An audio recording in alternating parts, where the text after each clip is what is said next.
안녕하세요. 밤톨 여행작가 최미선입니다. 오늘의 강연 주제는요. 너만 몰랐던 우리 여행지입니다. 네. 아니 뭐야 이거. 다들 다 알고 있는데 나만 몰랐던 거야? 네, 그럴 수 있습니다. 오메, 다른 사람들 다 아는 내용이었는데 무식하게 나만 몰랐던 거야? 네, 그럴 수 있습니다. 그런 의미에서 제가 몰랐던 여행지를 조금 가르쳐 드리려고, 알려드리려고 이 자리에 섰는데요. 일단은 어느 것부터 가는지 한번 볼까요? 자, 대한민국 국민이라면 꼭 가봐야 할 곳. 제가 뽑아봤는데요. 사실 제가 이걸 말씀드리면 에이, 나 이거 아는데 이런 분들도 있을 수 있습니다. 하지만 이렇게 요즘에 그 광화문이나 시청이나 이런 데 가보면 이렇게 한복 입고 다니는 분들 굉장히 많습니다. 이분들이 주요 목적지는 조선시대 궁궐이죠. 하지만 대체적으로 보면 이렇게 셀카 딱 찍고 딴 데 옮겨서 셀카 찍고 이런 경우가 제가 많이 봤는데요. 적어도 조선시대 궁궐을 가면 이거 정도는 좀 의미를 알아야 되지 않을까 하는 마음에서 제가 이 자리에 섰는데요. 관심을 가지면 모든 게 다 궁금덩어리입니다. 자, 먼저 궁금한 거. 조선시대 궁궐은 왜 5개나 될까요? 이렇게 경복궁, 창덕궁, 창경궁, 덕수궁, 경희궁 이렇게 5개 있는데 그 시대의 왕은 오로지 한 명인데 이렇게 궁궐이 5개 되는 이유. 월요일 날에는 경복궁, 화요일 날은 창덕궁, 수요일 날은 창경궁 이렇게 근무 환경을 바꾸기 위해서? 아니죠. 이 궁이 생긴 거는 시대도 다 다르고 의미도 다르고 모양도 다 다릅니다. 그런데 이 경복궁이랑 이 모든 궁들은 광화문을 중심으로 해서 반경 1.5km 내에 다 있어요. 그래서 마음만 먹으면 하루에 다 둘러볼 수도 있고요. 난 좀 벅차. 이렇게 되면은 반씩 나눠서 되고 아니면 하나씩 구경하셔도 됩니다. 자, 그러면 제일 먼저 경복궁. 경복궁은 조선시대의 정궁이라고 하지요. 아시다시피 경복궁은 태조 이성계가 고려시대를 뒤엎고 조선을 이제 새로 창조를 한 다음에 한양으로 천도를 해서 살아갈 집을 지어야 되겠죠. 그래서 태조 이성계가 누구한테 맡깁니다. 그래서 이 경복궁을 맡은 사람은 바로 정도전입니다. 정도전은 태조 이성계를 도와서 조선을 건국하는 데 있어서 막대한 힘을 보탠 사람이죠. 그런 사람이 경복궁을 지을 때 어떤 마음을 갖고 지었냐? 정도전은 바로 나라의 근본은 백성이다라고 생각한 사람입니다. 자, 나라도 임금도 백성을 위해 존재할 때만 가치가 있다. 이렇게 생각했기 때문에 왕이 사는 궁궐 또한 백성을 위하는 마음으로 그런 마음으로 지어야 한다 이런 생각을 갖고 지었는데요. 그래서 이제 하나하나 건물을 짓고 난 다음에 정도전이 이름을 붙여줍니다. 먼저 이 근정전은 경복궁의 중심전입니다. 이렇게 중심을 이루는 전인데 이 근정전이란 의미는 근면하게 정치하라는 의미입니다. 이는 곧 게으름 피지 말고 부지런히 정치를 열심히 잘해서 백성들을 행복하게 만들어라 하는 의미이고요. 이 사정전은 왕과 신하가 같이 모여서 업무를 보는 공간이죠. 사정전이라는 사는 생각사자입니다. 생각을 해서 정치를 해라. 얼렁뚱땅 어설프게 하지 말고 심사숙고하게 생각해서 백성을 위하는 마음으로 정치를 하라는 의미죠. 그리고 강령전은 왕의 침실입니다. 왕의 침실이 다 이제 일 끝나고 저녁 때 이제 편안하게 쉬어야 되는데 그 내면에도 백성을 위하라는 마음이 들어 있습니다. 즉, 강건하고 마음은 평안하고 안녕해야 된다. 즉, 몸도 마음도 건강해야지 오래 잘 살아서 백성들을 위해서 일을 할 수 있느니라 하는 그런 속뜻이 있는 거죠. 그리고 이 경복궁이라는 의미는 바로 큰 복을 누리시라 이런 의미가 담겨 있습니다. 그런데 큰 복을 누리시라는데 정작 조선 왕들은 경복궁을 별로 좋아하지 않았습니다. 그 이유는 제가 나중에 말씀을 드리고요. 오로지 세종만 이 경복궁을 좋아했어요. 세종은 정말 부지런하기로 유명한 왕이었고 공부 열심히 하기로 유명한 왕이었어요. 바로 정도전의 이 뜻을 고스란히 어떻게 보면 새기고서 열심히 일해서 훈민정음도 발표하고 백성들을 어떻게 하면 행복하게 할까 하는 그런 왕이 된 것이죠. 자, 그러면은 경복궁, 이 광화문이 있죠? 이 광화문은 경복궁의 정문입니다. 정문인데 이 광화문 앞에 보면은 양옆에 이런 식으로 해치상이 있어요. 우리가 해태라고도 하죠. 이 양쪽에 왜 해치상이 양쪽에 떡하니 있을까요? 위협하려고요? 약간의 그런 것도 없지 않아 있어요. 왜냐하면 이 해치상은 예전부터 죄인들을 가려내는 신통한 재주가 있다고 해서 그런 신통한 재주가 있다는 상상의 동물이래요. 그래서 양쪽에 이 해태상을 두고 해치상을 두고 이 문을 출입해서 매일 출퇴근하는 그 양반 관료들이 죄 짓지 말고 경건한 마음으로 출입을 해라 하는 의미에서 이렇게 양쪽에 해태상을 두었는데, 그 조선시대의 사헌부라고 있죠. 사헌부는 지금으로 치면 검찰청이에요.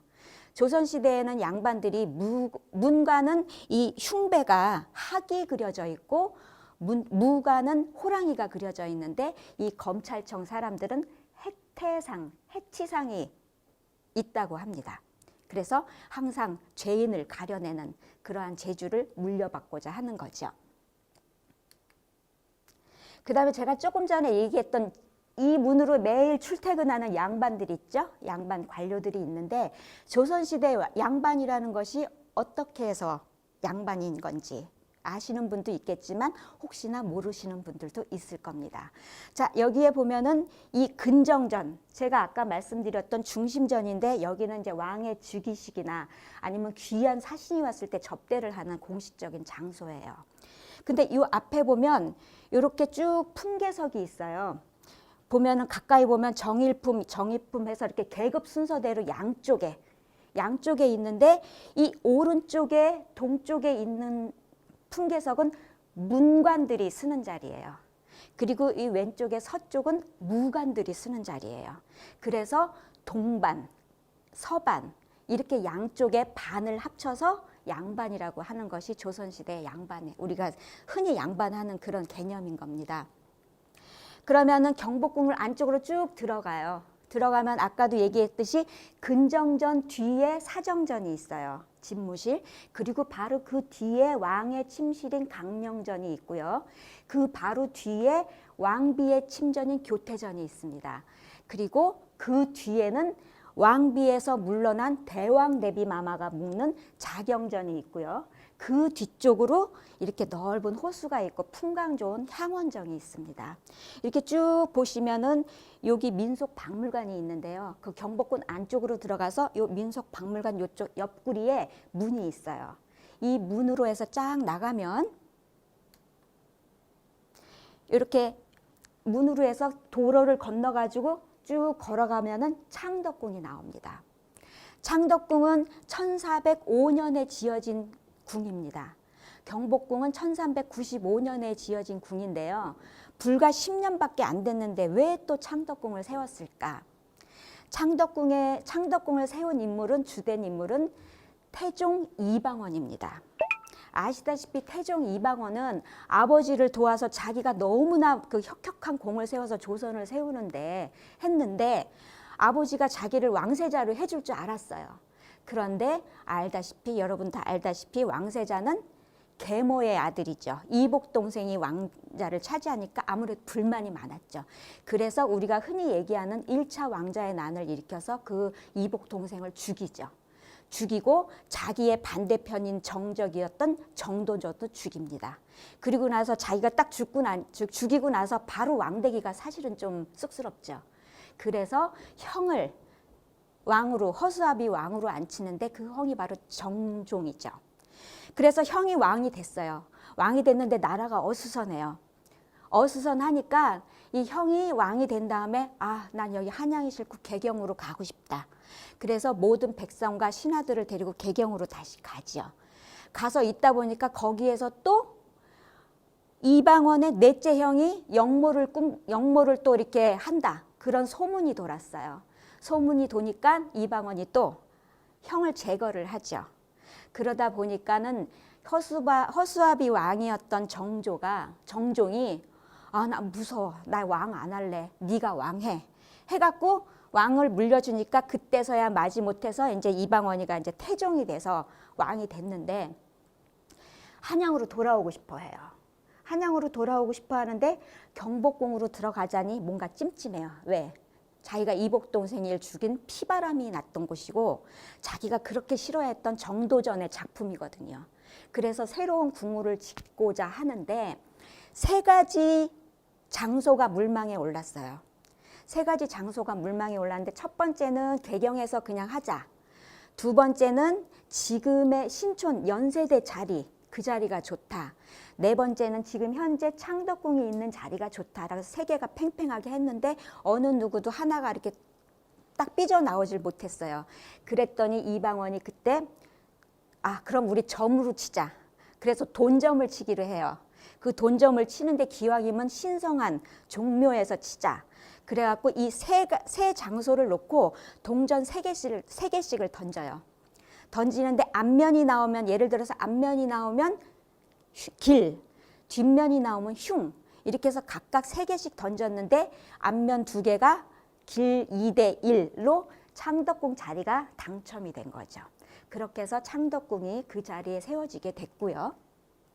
그런데 이 이방원이 지은 창덕궁은 5개 궁 중에서 유일하게 유네스코 세계문화유산입니다. 오로지 이 궁만이. 그 이유는 이 창덕궁은 경복궁은 굉장히 네모 반듯하게 어떻게 보면 인위적으로 지어진 면이 없지 않아 있는데 창덕궁은 오로지 자연에 순응해서 자연을 거스르지 않고 그래서 건물도 삐뚤삐뚤 자연 공간을 숨어 들어갔죠. 그래서 자연과 순응해서 조화를 이룬다는 의미에서 그거를 가치를 인정받아서 세계문화유산이 되었는데요. 그중에서 압도적으로 공헌을 한 곳이 바로 이 창덕궁 후원입니다. 창덕궁 후원인데 이 이방원은 정도전하고 달리 지었어요. 정도전은 경복궁을 지을 때 신하들을 위한 공간, 왕과 신하를 같이 하는 공간을 훨씬 더 비중을 두었는데 이 이방원은 왕족을 위한 공간을 훨씬 더 비중을 두었어요. 그 단적인 예가 왕족들만의 비밀 정원, 이 후원이 되는데요. 여기는 그래서 아까 얘기했듯이 왕족들을 위한 공간이 더 훨씬 많았기 때문에 조선 왕들이 선호했던 궁입니다. 지금도 보면은 이 왕실의 이 비밀 정원이 9만 평 정도가 되는데 서울시 한복판에 9만 평 정도의 완전히 생태계의 보고가 된 아주 소중한 것이죠. 그것이 문화유산의 그 원동력이 된 것이기도 합니다. 그런데 여기서 연산군은 뭘 했을까요? 여기서 연산군은 짐승을 풀어놓고 사냥을 하고 흥청망청 뭐 이렇게 하고서 또 많이 하다가 쫓겨나게 된 그런 또. 그리고 이 창덕궁의 맨 안쪽에 보면 대조전이라고 있어요. 대조전은 그 왕과 왕비의 침실인데요. 물론 분리가 되어 있죠.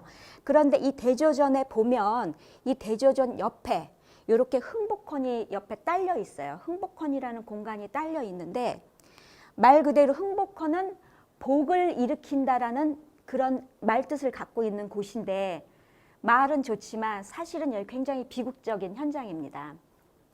바로 1910년 우리가 경술국치라고 하죠. 1910년 8월 22일 바로 이 흥복헌 이 공간에서 마지막 어전회의가 열립니다. 그리고 그 마지막 어전회의 끝에 도장을 꽝꽝 찍어가지고 한일합방이 일어난 장소입니다. 그 이후에 우리가 36년 동안 일제 치하에서 아주 힘들게 살았죠. 그리고 이곳은 1926년 4월 조선 왕실의 마지막 황제인 순종이 승하한 곳이기도 합니다.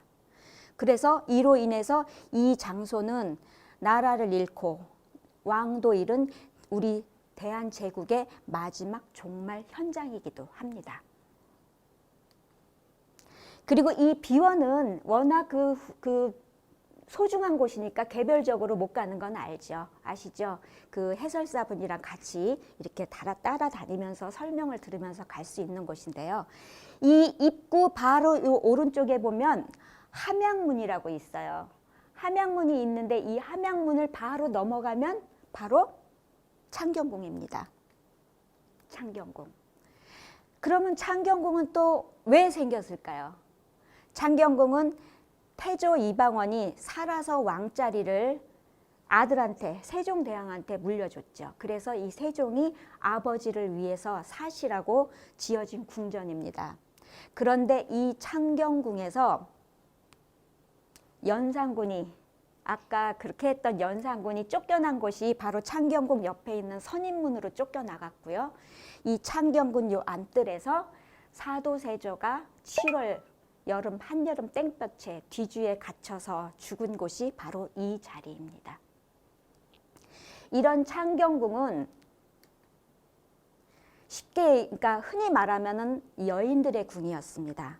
여인들의 궁이었는데 왜 그러냐면 사실 아버지 태종을 위해서 세종이 이 궁을 만들어줄 때 이름은 수강궁이었어요. 수강궁인데 여기에서 태종은 4년 살고 하늘나라로 갑니다. 그리고 나서 궁으로서의 존재감이 미미하고 상실되어 있다가 한참 지난 다음에 성종이 새 여성 어르신을 위해서 다시 재건해 갖고 창경궁이라고 이제 이름을 붙여서 살게 하셨는데 그 새 여인이 바로 성종의 할머니 세조의 비 정희왕후죠. 그리고 어머니 인수대비 그리고 작은 어머니인 예종의 비 안순 왕후를 위해서 이 궁을 이제 재건을 해서 한 거죠. 그렇기 때문에 창경궁은 다른 궁과 달리 통명전이 왕비의 침전인데 이 통명전이 궁에서 가장 규모가 큽니다. 그리고 바로 이 통명전에서 정조가 태어난 곳입니다. 그리고 이 통명전은 우리가 흔히 사극에서 많이 봤던 장희빈이 나중에 사약을 먹고 죽죠. 근데 그 장희빈이 바로 이 통명전, 인현왕후의 숙소인 통명전 지하에 흉물을 묻고 밤마다 이렇게 저주를 퍼붓다가 발각이 돼가지고 죽었던 곳이 연관된 곳이 바로 이곳입니다. 자, 그리고 창경궁 안쪽에 쭉 들어가 보면 이렇게 유리온실이 있습니다. 왜 유리온실이 있을까요? 사실 이 창경궁은 일제에 의해서 가장 많이 상처를 입은 가슴 아픈 궁이죠. 사실 이 고종이 왕이었는데 일제가 강제로 고종을 끌어내립니다. 끌어내리고 강제로 그 아들인 순종을 왕으로 즉위를 시키고 덕수궁에 있던 순종을 강제로 창덕궁으로 옮기게 합니다. 그리고 옮기게 한 다음에 그 옆에 있는 창경궁을 위로한다는 명목으로 위로한답시고 동물원을 세우고 식물원을 세워가지고 창경원으로 격하를 시켜서 여기서 마음껏 즐기십시오. 이렇게 하고서 궁에서 원으로 격하가 된 거죠. 그리고 나서 일본의 국화인 벚나무를 엄청 많이 심습니다. 엄청 많이 심어서 1924년부터는 반벚꽃 놀이터로 유명한 유흥지가 돼버린 거죠. 유원지가. 저도 대학교 1학년 때 그것도 모르고 반벚꽃 놀이 하러 간다고 막 여기에서 친구들하고 막 사진 찍고 이랬던 기억이 나는데 지금 생각해보면 참 부끄럽고 가슴 아픈 일이었던 것이죠. 그랬던 반벚꽃 놀이터가 이 동물원이 1984년에 지금의 서울대공원으로 옮기고 다시 창경원에서 창경궁으로 다시 격상돼서 현재의 모습이 된 거죠. 지금은 이 다리가 없어졌어요. 근데 이 다리가 여기는 창경궁이고 이 다리 바로 건너면은 종묘예요. 종묘인데 일제가 그런 그 궁궐과 종묘의 그 맥을 끊기 위해서 여기에다가 땅을 파서 뚝 잘라서 율곡로를 내고 맥을 잘라버렸죠. 그리고 그 뒤에 이렇게 연결되는 다리가 있다가 지금은 이 다리를 헐고 다시 옛날처럼 연결되는 복원 작업을 하고 있어요. 도로는 밑으로 깔고. 그렇게 해서 이렇게 다리로 건너오면 바로 종묘인데, 종묘는 조선시대의 가장 긴 건축물이에요. 제가 여기 101이라고 쓴 거는 101m라는 얘기죠. 그리고 사극에서 흔히 듣던 말, 전하, 종묘 사직을 어찌 저버리려 하십니까? 이 내용. 그 종묘는 지금 얘기하는 종묘인데 왕실의 사당이죠. 왕실의 사당인데 사당이고 사직은 토지의 신, 사, 곡식의 신, 직, 요거를 의미해서 하는 건데 이거는 결국 뭐냐면 조선의 성역이고 조선은 농사가 근간이니까 나라의 근간이라는 얘기죠. 그러니까 이거를 저버린다는 건 조선이 망한다는 얘기죠. 그리고 이 안에 보면은 그 우리가 흔히 얘기하는 뭐 태조, 세종, 정조 이런 것들은 사실은 당사자들은 모르는 사후의 이름이에요. 이 안에 신의를 안치할 때 그 묘호인 거죠. 그런데 이 안에 광해군하고 연산군은 없습니다. 그리고 이제 네 번째 덕수궁. 덕수궁은 또 어떻게 생겼을까요? 사실 그 임진왜란 때 선조가 백성들을 버리고 저 의주로 도망갔다는 거는 많은 분들이 아실 거예요. 그래서 도망을 갔는데 갔다가 난이 좀 수습되고 나서 다시 돌아와 보니까 경복궁, 창덕궁, 창경궁을 모두 불타가지고 들어갈 데가 없어요. 그래가지고 이 선조가 왕족 저택 중에서 가장 큰 곳을 접수를 해가지고 궁으로 만든 게 바로 이 덕수궁입니다. 그때 이름은 경운궁이었어요. 근데 그 누구의 저택이냐?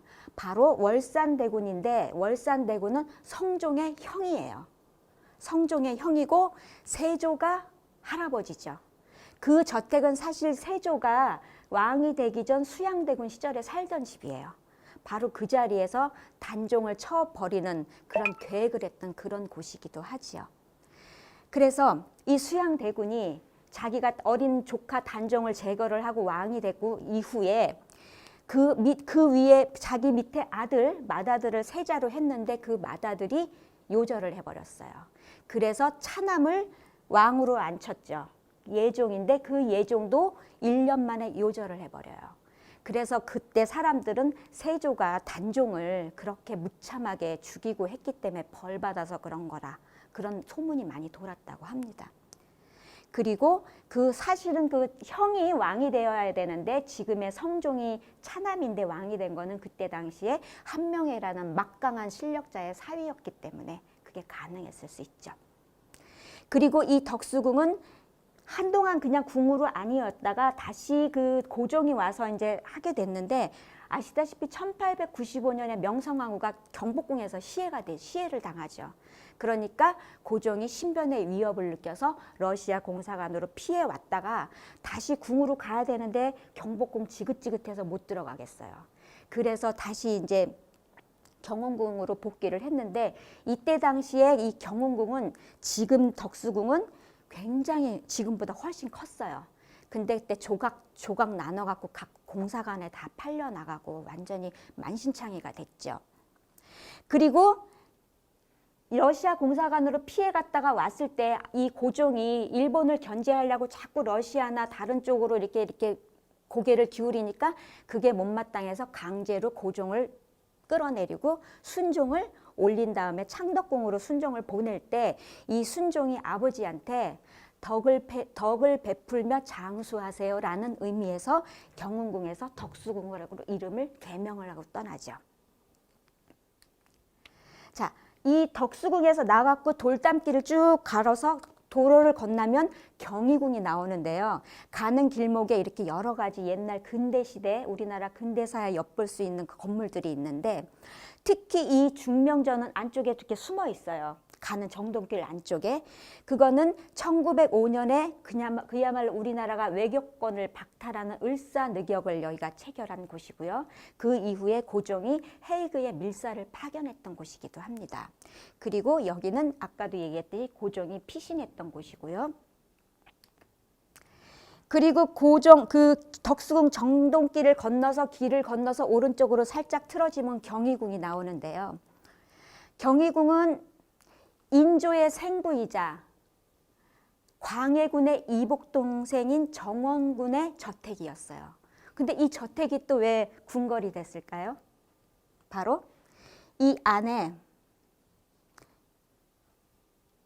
요상하게 생긴 바위 때문이죠.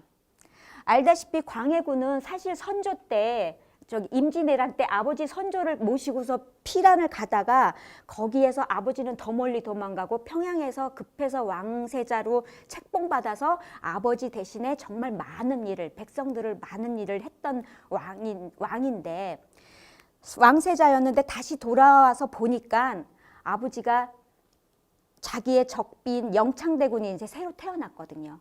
태어나니까는 세자를 바꿔치기 하려고 그래요. 그러다가 그걸 못하고 그냥 돌아가셨죠. 돌아가서 어찌어찌해서 왕이 되기는 했지만 사실 정통성이 취약했죠. 일단 서자이긴 하지만 서자이면서도 형인 임해군이 있고 그 다음에 적자인 영창대군이 있기 때문에 항상 불안했어요. 그래서 둘을 제거를 하죠. 제거를 하고 나서도 항상 불안해요. 누가 내가 왕위를 뺏기지 않을까. 그래서 의심병이 많이 생겨요. 의심병이 많이 생겨서 점쟁이한테 많이 의존을 하게 돼요. 그런데 그 어떤 점쟁이가 이곳에 이 두꺼비같이 입을 쩍 벌린 바위에 이걸 서암이라고 하는데 여기에 왕기가 들어있다고 얘기를 해요. 그래서 그러면 안 되지 해갖고 이거를 뺏어가지고 궁으로 만들었는데 정작 광해군은 이 궁에 들어가지도 못하고 인조 반정으로 인해서 쫓겨나가죠. 유배를 당하죠. 그러고 보면은 그 점쟁이 말이 왕기가 서린 거는 맞기는 맞는 것 같아요. 그리고 이 경희궁은 이것도 참 가슴 아픈 것들이 참 많은데 경희궁의 정문인 흥화문은 사실 일제시대 때는 이토 히로부미의 사당의 정문이 되었다가 해방 후에 지금의 신라호텔의 정문이 되었다가 다시 이쪽으로 옮겨왔는데 제자리에 못 가고 엉뚱한 자리에 가서 있는 거죠. 원래 이 흥화문 자리는 지금 현재 있는 구세군 자리 바로 옆에 거기 이렇게 편말이 있어요. 그 자리였어요. 그리고 경희궁의 숭정전은 여기도 중심전인데 일제시대 때 한일 합방 후에 여기 일본인 학교로 바뀌어버렸어요. 일본인 학교로 바뀌었다가 서울 중고등학교였다가 다시 지금 이제 복원이 된 거죠. 참 가슴 아픈 현장이 많습니다. 자, 그리고 제가 두 번째로 그 대한민국 국민님은 꼭 가봐야 될 곳을 바로 청남대를 꼽았는데요. 청남대는 남쪽의 따뜻한 청와대라는 의미죠. 조선 왕실은 어쩔 수 없이 대대로 내려오는 세습 왕이에요. 죽으나 사나 그 집안이 돼야 돼요. 하지만 지금은 국민들이 뽑는 대통령 시대죠. 그래서 조선시대 궁궐은 우리가 마음만 먹은 얼마든지 왔다 갔다 들락달락 할 수 있지만 청와대는 그러기 쉽지 않죠.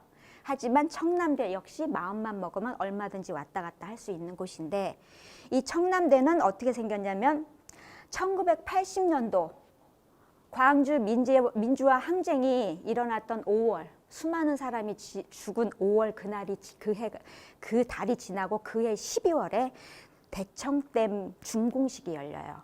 내륙의 한려수도라고 하는 대청댐 준공식이 열리는데 거기에 전두환 땡땡땡이 가서 그걸 보고 너무 멋있거든요. 그래서 거기에 대통령 휴양지를 만들어요. 대통령 휴양지를 만들어서 1983년부터 휴양지를 만들어서 역대 대통령들이 여기에서 많이 쉬어갔죠. 그리고 나서 2003년도 노무현 대통령이 딱 하룻밤 자고 난 후에 이거는 국민들한테 돌려줘야 된다 해갖고 공개를 해서 여기에 가보면 2003년도 4월에 달력이 딱 멈추어 있어요. 이 안에 보면 공간이 굉장히 넓고 그 다음에 풍광도 엄청 좋아요. 그리고 각각의 곳곳마다 각각의 이름이 붙은 대통령길이 있어요. 그거를 정말 이렇게 대통령길을 걷다 보면 와, 진짜 풍수 명당 중에 명당이라고 했던 이유가 있구나. 그리고 풍광이 이렇게 아름답구나. 이렇게 생각을 하시게 되는데, 이렇게 걷다 보면 중간중간에 이렇게 각각의 대통령의 조형물들이 있고요. 자전거 타는 대통령, 조깅하는 대통령, 책 읽는 대통령, 그 다음에 여기는 전두환 대통령이 겨울마다 여기가 얼면은 스케이트를 탔던 곳이라고 합니다. 그리고 그 미니 청와대에 들어가면 역대 대통령들이 이렇게 손때 묻은 물건이나 주고받은 그 나라 간에 주고받은 그 기념품 같은 걸 보면 이것도 그렇지만 그 대통령의 성향이나 취향이 고스란히 드러날 수 있어요. 그래서 만에 지금 역대 우리나라 대통령 지금 12명인데요. 12명인데 각자의 마음보다 나한테 최고의 대통령이 있을 수 있고 나한테 최악의 대통령이 있을 수 있어요. 예를 들어서 임진왜란 때 도망갔던 선조가 다시 돌아왔다 하면 왕이 아니라 지금의 대통령이었다면 어떻게 됐을까요? 탄핵당했겠죠. 그래서 저는 이 청남대를 돌아보면서 정말 뭐 풍광 좋고 뭐 걷기 좋고 쉬기 좋고 이런 걸 떠나서 이 안에 있는 모든 것들을 하나하나 보면서 국민들이 꼭 해야 될 거 바로 선거 때 투표하십다. 투표를 꼭 해야 된다. 이런 생각에 제가 이거를 꼽았고요. 이거는 왜 그러냐면 제가 처음에 말미에 첫머리에 시작했듯이 정도전이 백성은 나라의 주인이라고 했듯이 이 백성의 주인인 국민이 느슨하게 되면 어떻게 될까요? 일꾼이 딴 맘을 먹게 되고 딴짓을 하게 되죠. 그래서 여기를 돌면서 대한민국 국민으로서 자세 한 번쯤 새겨봤으면 하는 마음에서 이곳을 추천해 드립니다. 이번 주제는 여기에서 마치고요. 다음 주제는 봄, 여름, 가을, 겨울 계절별로 가보지 않으면 아쉬운 곳들 그런 것 한번 추려봤습니다. 감사합니다.